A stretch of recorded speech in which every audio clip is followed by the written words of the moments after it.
जो कि बहुत ही ज्यादा डायनेमिक पर्सनालिटी, ऊर्जावान प्राचार्य हैं हमारे कॉलेज के, और साथ साथ में बहुत ही कुशल मार्गदर्शक हैं, हम लोग को बीच बीच में बहुत सी चीजें बताते रहते हैं। तो मैं उनसे रिक्वेस्ट करती हूँ कि हमारे दोनों वरिष्ठ वक्ता को कॉलेज की तरफ से सर स्वागत करें और इस वेबिनार को एड्रेस करें। Sir Sanjay sir. हाँ, धन्यवाद। आज का ये webinar new education policy, it's scope and prospect पर है।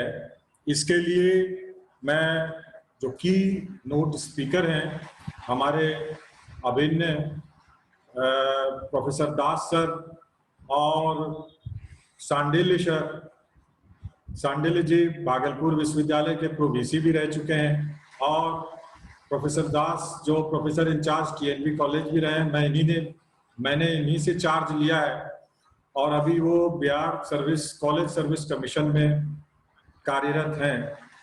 ये दोनों बड़े विद्वान हैं और हमें ये नेशनल एजुकेशन पॉलिसी 2020 के बारे में ये बताएंगे कि न्यू एजुकेशन पॉलिसी जो 2020 है उसमें क्या चेंजेस आया, क्या इसका स्कोप है, और बच्चे कैसे हायर एजुकेशन के लिए मोटिवेट होंगे, या कुछ बच्चे जो बीच में ही अपने प्रोफेशनल में कैसे जाएंगे। सो इन्हीं शब्दों के साथ बिना ज़्यादा समय लिए हुए मैं चाहूँगा कि जल्द से जल्द हम लोग स्पीकर को सुने, और जो हमारे कन्वेनर हैं संजय झा जी, मनोज जी, और ऑर्गेनाइजिंग सेक्रेटरी गरिमा और आशीष, और फोटो में दिख रहा है नीलेश, और जितने भी लोग हैं इन सभी लोगों को मेरी बहुत सारी शुभकामनाएं कि आप इसी तरह से अपना इनक्यू बरकरार रखिए और धीरे धीरे सभी लोग शिखर पर पहुंचेंगे। ये ऐसी शुभकामनाओं के साथ मैं चाहूंगा कि जल्दी से जल्दी हम लोग स्पीकर के बातों को सुने और इस एक्सपोजर को क्लासेस में जाकर जब स्टूडेंट्स आएंगे तो उन्हें समझाएं, जिससे कि भारत सरकार की जो नीति है वो ज्यादा से ज्यादा लोगों तक पहुंच पाए। धन्यवाद। धन्यवाद सर। अब मैं बिना विलंब करते हुए अब मैं इस कार्यक्रम के संयोजक डॉक्टर मनोज सर जो हमारे साथ जुड़ गए हैं। Sir good afternoon Manoj sir. आपसे ये आग्रह करूंगी सर कि मनोज सर के बारे में भी हम सारे ही जानते हैं कि ये बहुत ही अनुभवी शिक्षक होने के साथ साथ एक उत्कृष्ट संचालक भी हैं। तो मनोज सर, मैं आपसे कार्यक्रम के बारे में कुछ शब्द बोलने के लिए आपको आमंत्रित करती हूँ। Manoj sir. Thank you, Madam Garima, for giving me an opportunity in this prestigious webinar. आवाज आ रही है मेरी? Yes sir. हाँ, बहुत अच्छी है, बहुत अच्छी है। Thank you, sir. First off, I like to pay my honor to our Honorable Chief Patron, Professor A.K. Singh sir, the Honorable Vice Chancellor of TM Bhagalpur University. I pay my respect and honor to the Honorable Vice Chancellor sir. I pay my respect and honor to Honorable Principal TNB College Bhagalpur, Professor Sanjay Kumar Chaudhary sir, who has given me the liability and assignment of the convener of this prestigious webinar. Thank you very much sir for giving me an opportunity for such type of academic activities. Professor Chaudhary, the Honorable Principal of TNB College, is very much eager always to organize such type of academic activities by which the students and teachers, researchers and member of the academic fraternity may be pleased to know all the affairs of the global academic environment. Thank you for organizing such type of activities, sir, Honorable Principal, sir. May I pay my honor and respect our elder brother, guardian, the scholar. So many words I have, but all that are little. Professor B.K. Das sir, who had been the member, active and vibrant member of the TM Bhagalpur University, a learned and a scholar of English literature. Time is very few. In this way, I pay my honor to Professor B.K. Das sir, who is the distinguished speaker of this webinar. He is presently the honorable member of the Bihar State University Service Commission, very closely associated with the research, the teaching, administrative expertise, having served as the Pro-Vice Chancellor of the Central University, presently serving as the member of the University Service Commission. You have a wide experience of education, sir. May I think that the learned participants and the other scholars who are associated with this webinar would be very, very benefited by your kind and lovely words. May I pay my respect and honor to Professor Dr. Tapan Kumar Sandil, who is a well-known figure and international repute. Sir is a well-known figure in the arena of economics. He is also associated with the academics, the research, the White Indian Economic Association. Sir, words are very few. Your merit cannot be judged in the words. World knows, nation knows, arena knows. Sir, we are very fortunate enough that you are closely associated with the TM Bhagalpur University, and with the request of our honorable principal, you are here with us, sir. Thank you for joining us. May I pay my honor to Professor Sanjay Kumar Jha, sir, who is the coordinator of IQAC, for giving me opportunity in such type of activity. The two young scholars, Madam Garima, who is very, very interested in such type of activities.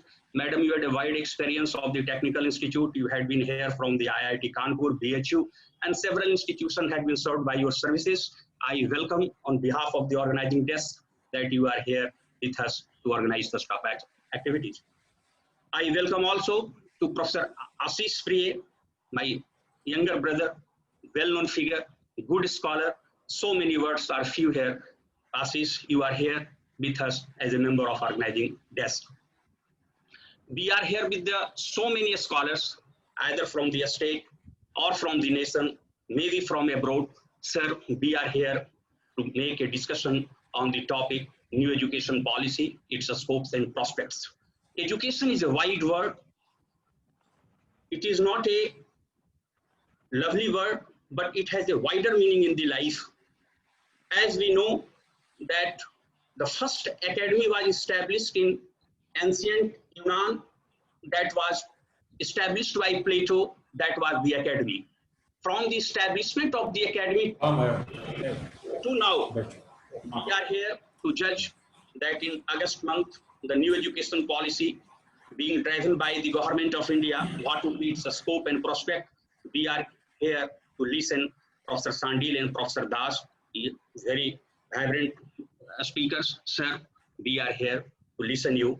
Thank you, Madam Garima, for giving me an opportunity for the few words. Thank you, our honorable principal, for giving me the task of the organizing secretary. Thank you, IQAC, for giving the opportunity. Thank you very much, sir. Welcome. Thank you, Manoj sir.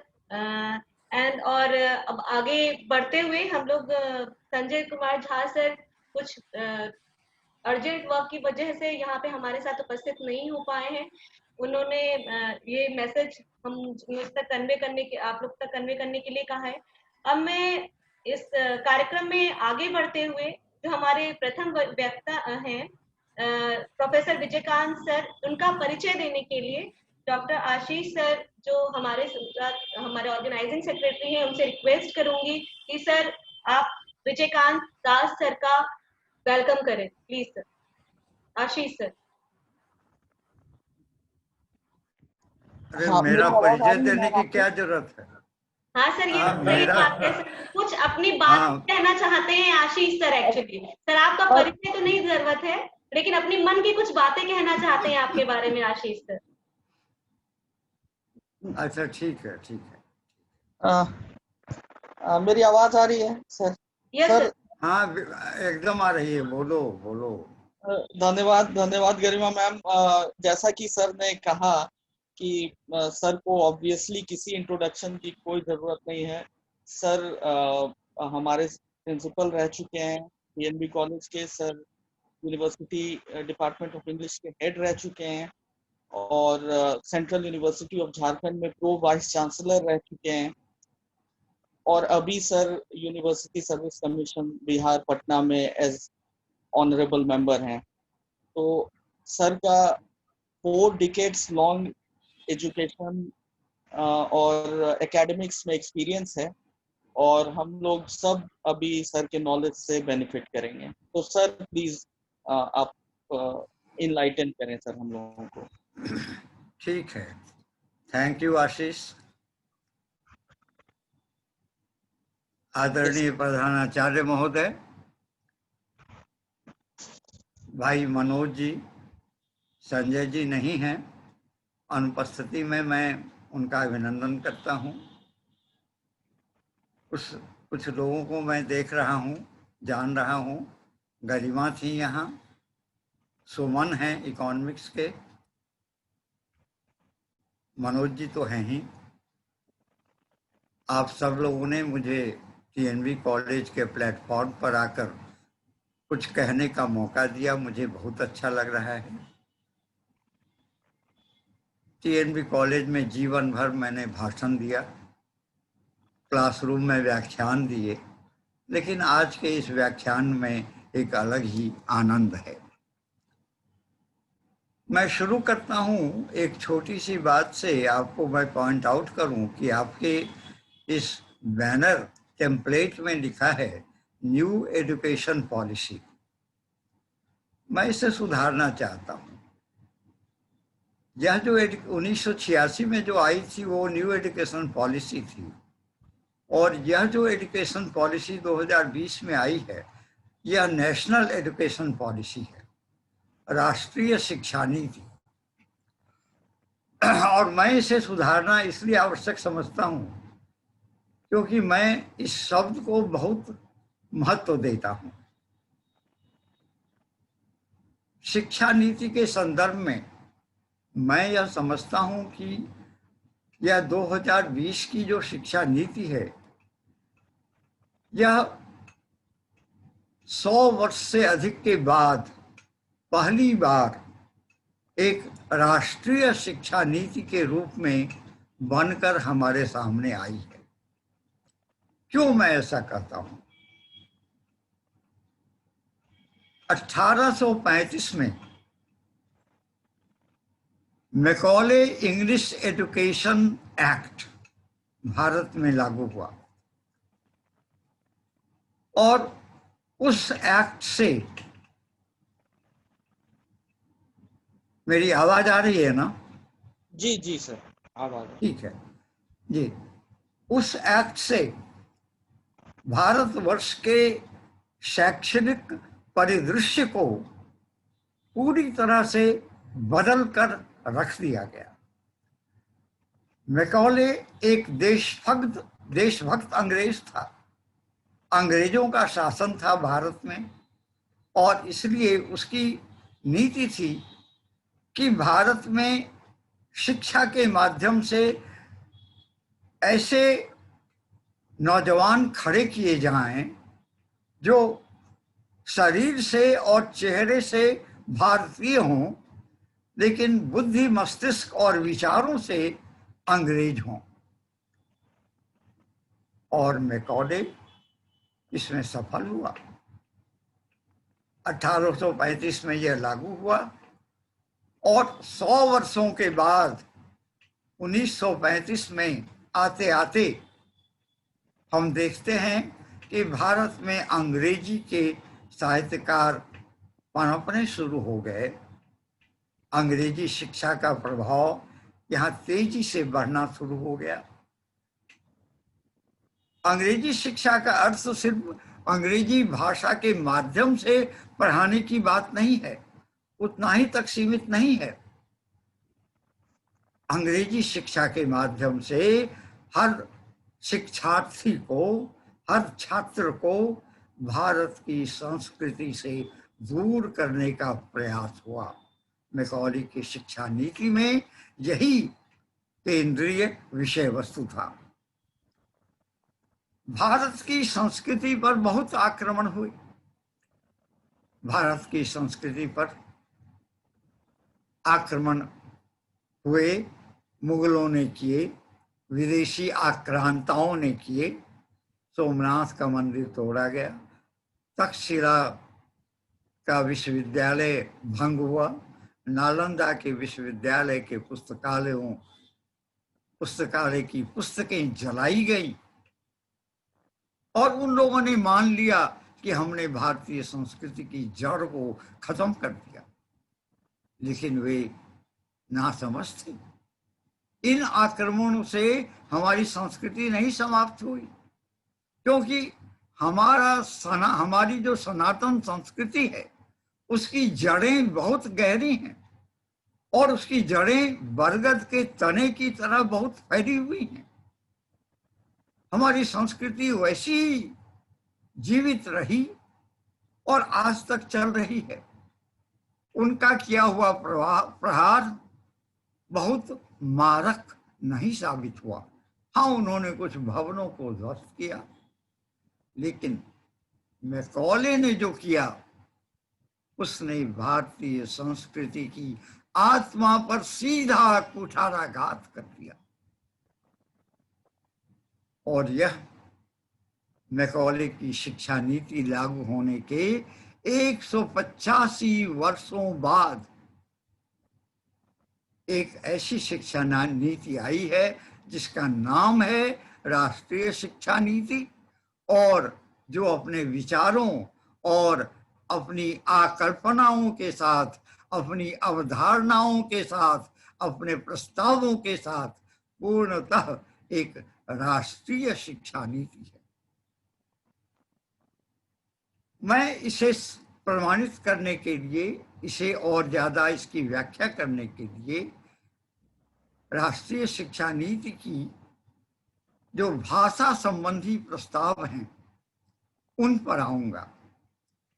मेरी समझ से इस पूरी शिक्षा नीति में भाषा संबंधी प्रस्ताव सबसे महत्वपूर्ण है। सबसे महत्वपूर्ण इस दृष्टि से है कि ये भाषा संबंधी प्रस्ताव भारत की संस्कृतियों को जोड़ती हैं, भारत की संस्कृतियों को पुनर्जीवित करती हैं, भारत की संस्कृतियों को मिलाकर एक बनाने का काम करती हैं। क्या है भाषा की नीति?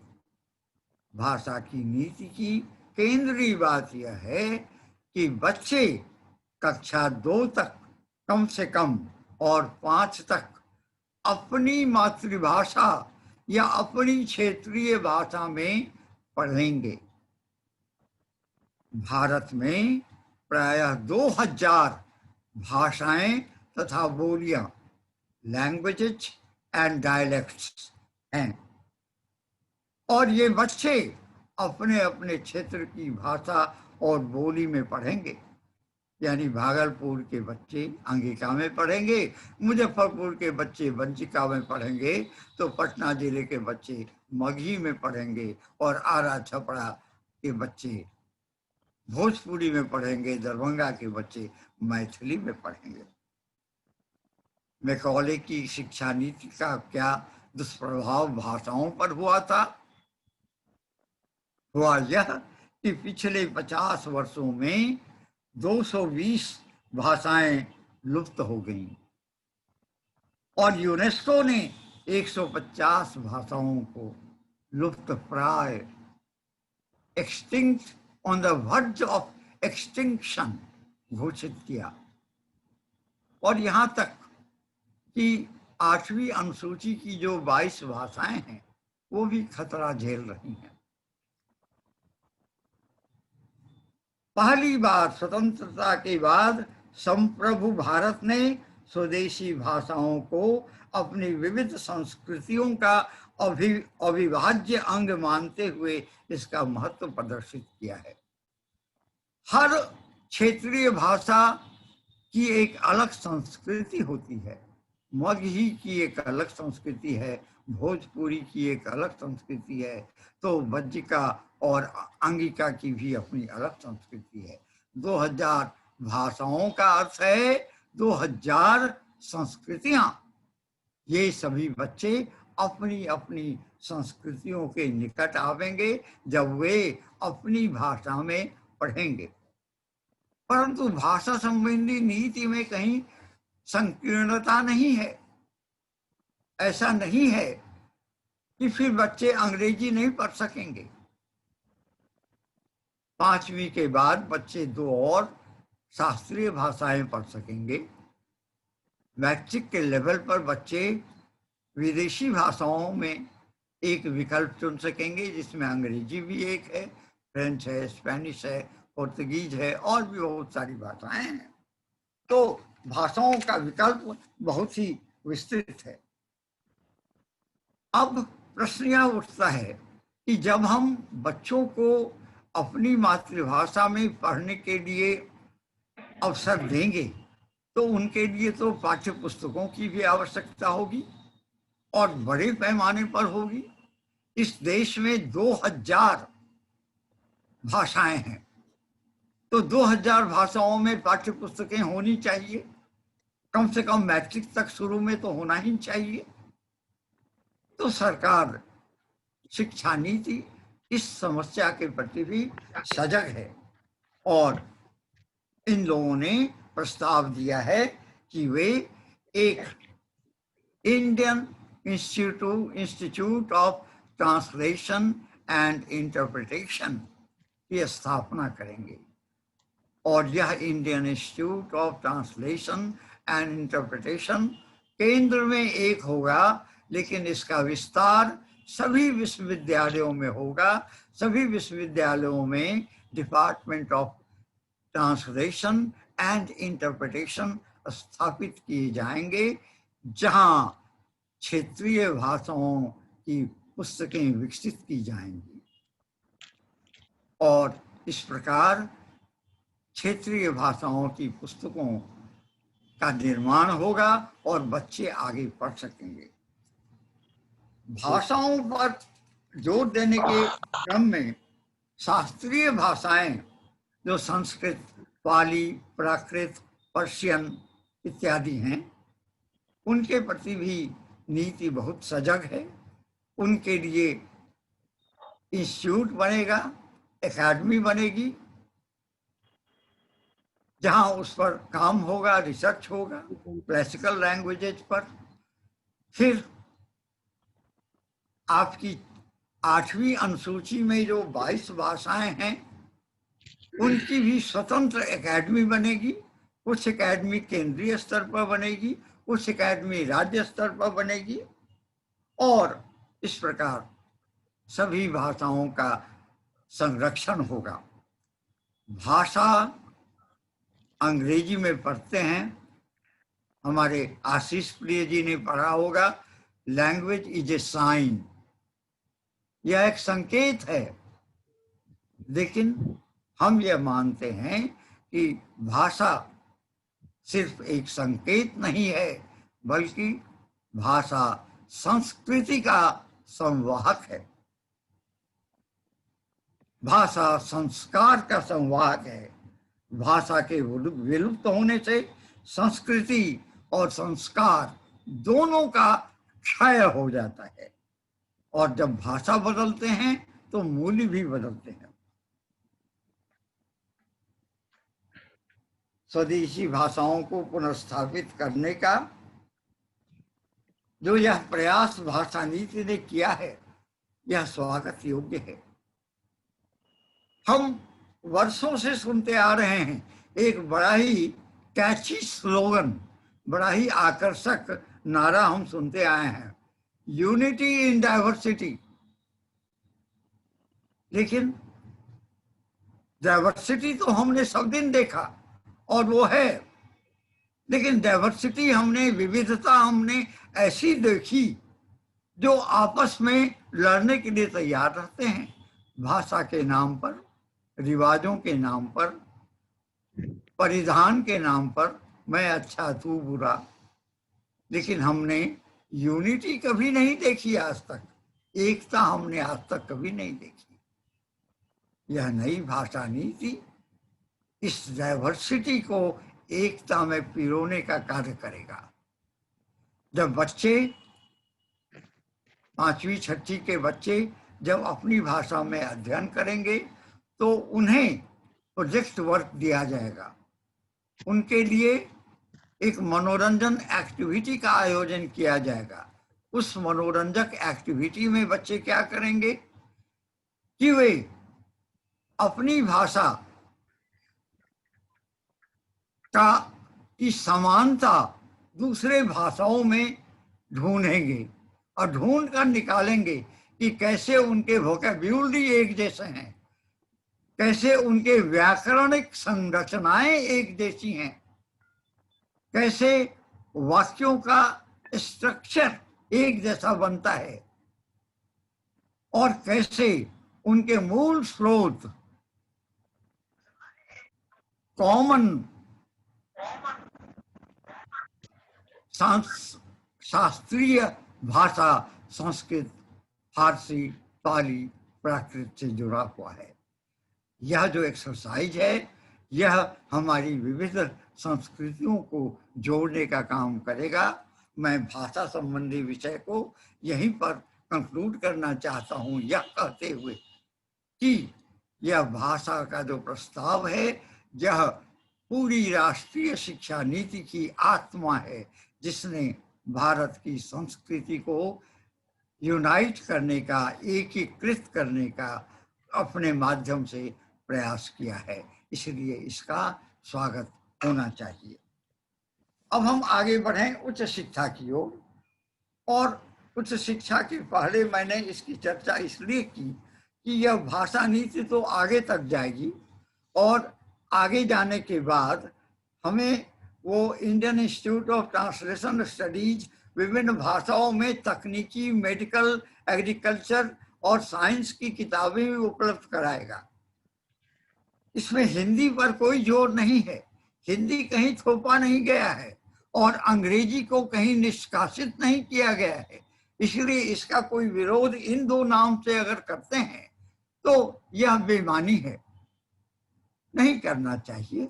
हाँ, यह बात अवश्य है कि अंग्रेजी कभी लिंक लैंग्वेज के रूप में यहाँ जबरदस्ती स्थापित किया गया, लेकिन बहुत जल्दी अब हिंदी भारत की लिंक लैंग्वेज होने वाली है, क्योंकि जब तकनीकी विषयों में पुस्तकें बनेंगी तो पहले हिंदी में ही बनेंगी और इस देश के नौजवान अपनी बीटेक की डिग्री, मेडिकल की डिग्री हिंदी में ले सकेंगे।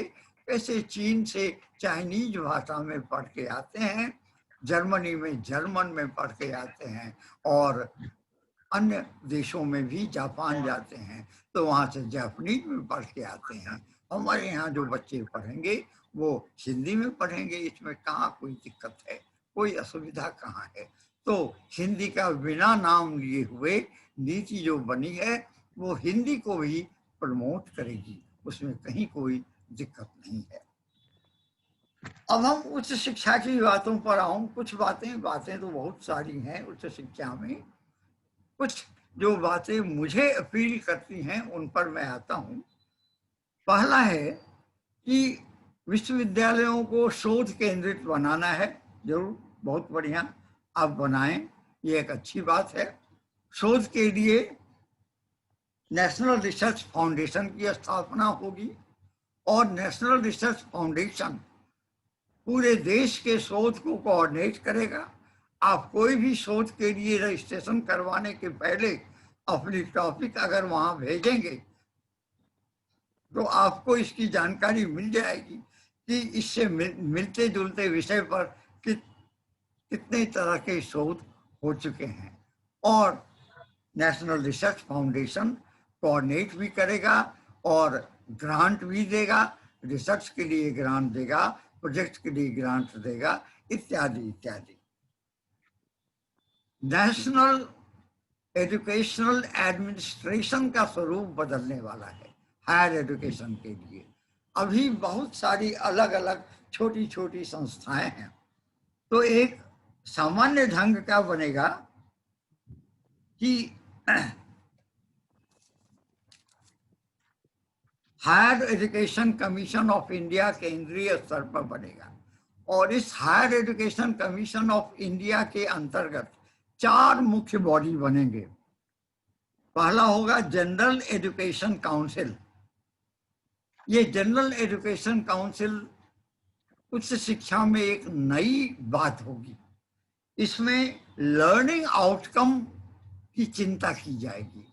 अभी तक स्कूल लेवल पर लर्निंग आउटकम की बात होती है, कि कितने बच्चे गणित में कितनी दक्षता प्राप्त कर रहे हैं, कितने बच्चे अंग्रेजी में कितनी दक्षता प्राप्त कर रहे हैं, इसकी जांच और इसका सर्वे होते रहता है। परंतु उच्च शिक्षा में ऐसा नहीं होता था, तो इसके लिए जनरल एजुकेशन काउंसिल बनेगा। दूसरा, हायर एजुकेशन ग्रांट्स काउंसिल बनेगा, जो विश्वविद्यालयों कॉलेजेस को ग्रांट देगा। नेशनल एक्रेडिटेशन काउंसिल बनेगा, नैक, एनएसी नैक, इसमें से एक तो ए हट गया। उसके बाद national higher education regulatory council बनेगा। तो यह जो है विनियामक एजेंसी होगी पूरे देश के लिए। शिक्षा, उच्च शिक्षा के संदर्भ में जो नियम बनने हैं वो यही बनावेगा। अब यूजीसी का क्या होगा वो मैं नहीं जानता हूँ, क्योंकि भाई इसमें कहीं कुछ लिखा हुआ नहीं है, लेकिन हम ये मान कर चल सकते हैं कि जब ये संस्थाएं बन जाएगी तो यूजीसी की कोई आवश्यकता नहीं रह जाएगी, और जो भी सरकारी नियम बनेंगे वे प्राइवेट और गवर्नमेंट इंस्टीट्यूशन के लिए एक जैसे होंगे, कहीं कोई अंतर नहीं होगा। अब डिग्री कोर्स में एक बहुत ही महत्वपूर्ण परिवर्तन किया गया है जो मुझे बहुत अच्छा लगा, कि बहुत इजी एंट्री एंड एग्जिट, 3 साल का डिग्री कोर्स। पहले साल की पढ़ाई आपने पूरी कर ली और किसी कारणवश आपको लगा कि नहीं अब मैं अपना व्यवसाय करूं, पार्ट 1 आपने कर लिया या और आपने कोई नौकरी कर ली, तो या छोड़ दिया पढ़ाई, तो आपको एक सर्टिफिकेट मिल जाएगा उस विषय का। अगर दूसरी वर्ष की पढ़ाई आपने पूरी कर ली और उसके बाद छोड़ दिया तो आपको डिप्लोमा मिल जाएगा, और तीसरे वर्ष की पढ़ाई आपने कर ली तो आपको डिग्री मिल जाएगी, अंडर ग्रेजुएट की डिग्री। लेकिन अब आपको इस 3 साल की डिग्री के बाद देश की सभी नौकरी के लिए अर्हता मिल जाती है। सिर्फ एक नौकरी के लिए अर्हता आपको नहीं होती है, वो है हायर एजुकेशन में टीचिंग। तो अगर आप हायर एजुकेशन में टीचिंग को अपना लक्ष्य बनाकर रखते हैं तो आप 1 साल का और कोर्स कीजिए और उस कोर्स के बाद सीधे आप पीएचडी में एनरोल हो जाइए, क्योंकि अगले वर्ष 2021 की जुलाई से नेट वगैरह से एलिजिबिलिटी नहीं होने वाला है। पीएचडी अनिवार्य योग्यता होगी एलिजिबल होने के लिए लेक्चरर की पोस्ट पर, अगर आपको अप्लाई करना है।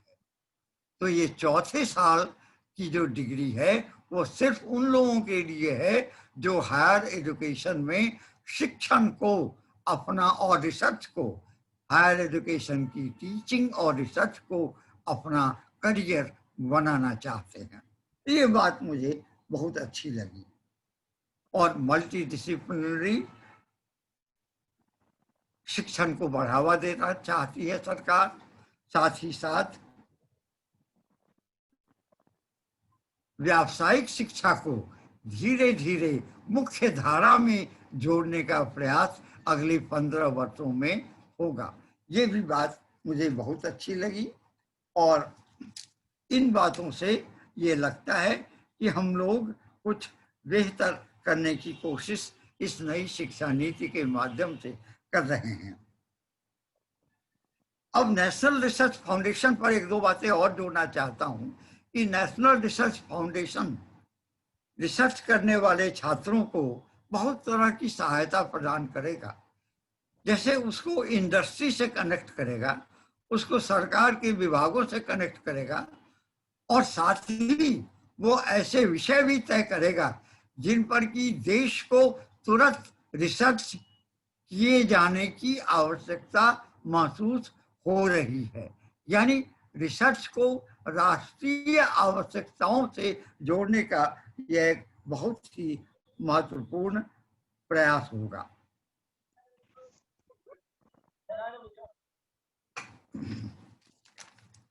अब एक बात और आई है जो बहुत ही इंटरेस्टिंग है, वो है स्वायत्तता की बात, उच्च शिक्षा में स्वायत्तता। ये मेरा अंतिम बिंदु है जिस पर मैं चर्चा करके मैं अपनी वाणी को विराम दूंगा। स्वायत्तता के लिए केंद्र सरकार कटिबद्ध है, शिक्षा नीति कटिबद्ध है। उसका कहना है कि एफिलिएटेड कॉलेज का सिस्टम खत्म करना है। तो अब इसको आप लोग जरा सा बारीकी से समझिए। आप टीएनबी कॉलेज के टीचर हैं, तो क्या आप महसूस करते हैं, क्या आपको लगता है कि आप एफिलिएटेड कॉलेज हैं? क्या हैं आप? जरा बताइए कोई आदमी। आशीष जी जरा बताइए, क्या स्टेटस है टीएनबी कॉलेज का? कॉन्स्टिट्यूएंट कॉलेज है। यस, कंस्टिट्यूएंट कॉलेज का मतलब है कि ये यूनिवर्सिटी कॉलेज है। This is not affiliated college. Delhi चले जाइए, Hansraj college, Kirori Mal college, Satyawati college, saint Stephen college, ये सब क्या है आशीष जी? ये सर एफिलिएटेड कॉलेजेस हैं। यस, ये एफिलिएटेड कॉलेज हैं। किरोड़ी मल कॉलेज हो या हंसराज कॉलेज हो, सब कॉलेज में नियुक्ति कॉलेज की मैनेजिंग कमेटी करती है, विश्वविद्यालय नहीं करता है। कॉलेज एक स्वतंत्र इकाई है जिसकी फंडिंग विश्वविद्यालय से हो जाती है, लेकिन वो अपनी कॉलेज के सेवा में है, वे विश्वविद्यालय शिक्षक नहीं हैं। वैसे लिखते हैं हंसराज कॉलेज भी वाले भी अपने को दिल्ली यूनिवर्सिटी ही लिखते हैं। अब लिखने के लिए क्या कीजिएगा, जो लिखें लोग। लेकिन बिहार और झारखंड की स्थिति बिल्कुल भिन्न है। बिहार और झारखंड में जितने विश्वविद्यालय के कॉलेज हैं वे सभी यूनिवर्सिटी कॉलेज हैं। आपके यहाँ टीएनबी कॉलेज हो या पीबीएस कॉलेज बांका हो या जीबी कॉलेज नौगछिया हो, सभी यूनिवर्सिटी कॉलेज हैं। तो इनको कैसे स्वायत्तता वे देंगे, ये बड़ा कठिन है। इस तरह की व्यवस्था का कोई कंसेप्ट शिक्षा नीति में नहीं है। शिक्षा नीति में सिर्फ एफिलिएटेड कॉलेज के बारे में स्पष्ट कहा गया है कि हंसराज कॉलेज अगर चाहे तो बहुत जल्दी उसको हम एफिलिएट ये ऑटोनॉमी देंगे। और साउथ में तो हजारों कॉलेज ऑटोनोमस हैं। बिहार में भी ये स्कीम आया था पिछली पंचवर्षीय योजना में। एसएम कॉलेज ने एक बार आवेदन भी किया था, लेकिन यूनिवर्सिटी ने उसे अलाउ नहीं किया। बिहार में एक कॉलेज, हेलो सॉरी सर, ये किसी का अनम्यूट है, मैं म्यूट कर दे रही हूँ सर। हाँ कीजिए करो भाई। बिहार में एक कॉलेज ऑटोनोमस है, नाम बता सकते हैं सुमन जी? आप अनम्यूट होइए पहले, तब न बोलिएगा। वीमेंस कॉलेज पटना सर जी, एकमात्र कॉलेज है वीमेंस कॉलेज पटना जो ऑटोनोमस कॉलेज है। बड़ी मुश्किल से वहाँ के प्रिंसिपल ने केंद्र सरकार से, राज्य सरकार से कहा सुनकर एनओसी प्राप्त कर लिया। तो बाकी चीजें तो उसकी उसी हो गए हैं, यूजीसी ने उसे ऑटोनोमस कॉलेज का दर्जा दे दिया। तो बिहार झारखंड के कॉलेजेस को अगर ऑटोनॉमी चाहिए तो उसे पहले विश्वविद्यालय से फॉरवर्ड कराना होगा और उसके बाद राज्य सरकार से एनओसी लेना होगा। उसके बाद तब उसको केंद्रीय एजेंसी, जो भी एप्रोप्रिएट एजेंसी होगी, उसमें जाकर उसको इसका प्रयास करना होगा। तो हम लोग सभी विश्वविद्यालय सेवा में हैं, आप लोग सभी।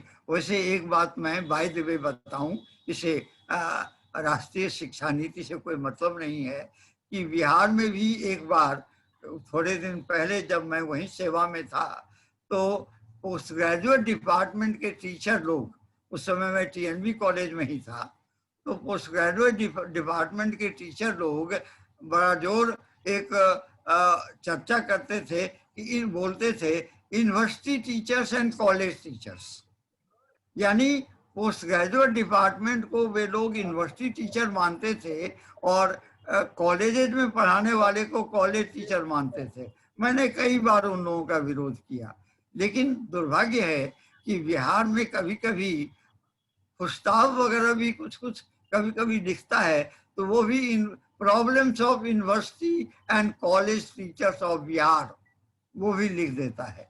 ये बहुत दुखद है। बिहार में तो कॉलेज टीचर जैसे कोई कॉन्सेप्ट ही नहीं है। बिहार में सभी जो विश्वविद्यालय